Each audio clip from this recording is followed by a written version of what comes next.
قیمت دلار آمریکا از 138,000 تومان گذشت. آقای محمدی، آقا سلام از کنم. آقای محمدی، حال شما خوبه؟ خسته نباشی. بابا عید نزدیکه، چه تعدیل نیرویی؟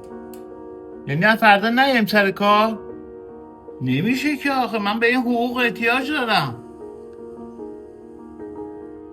الو بابا این شهری دانشگاه من نمیخوای بدی، 2 ماه عقب افتاده. چشم پسرم، آخر هفته بهت میدم.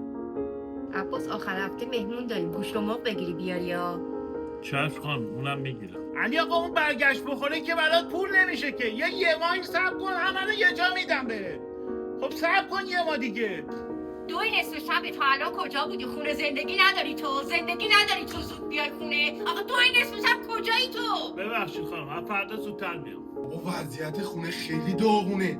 اجاره خونه 3 ماه افتاده عقب، غذا نداریم بخوریم، اصلا داره دیوونه میشیم که این خونه یه کاری بکن. مگه تو پدر خانواده نیستی؟ شرایط سخت شده، میدونم. همه چی روز به روز گرون میشه، اونم میدونم. شرمنده خانوادت شدی، میدونم.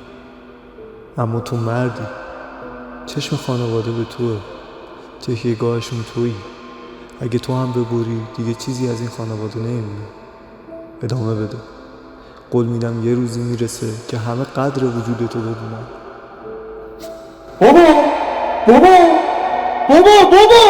بابا روزت مبارک. ایشالا که روز خوبی داشته باشی. تشکر، مرسی.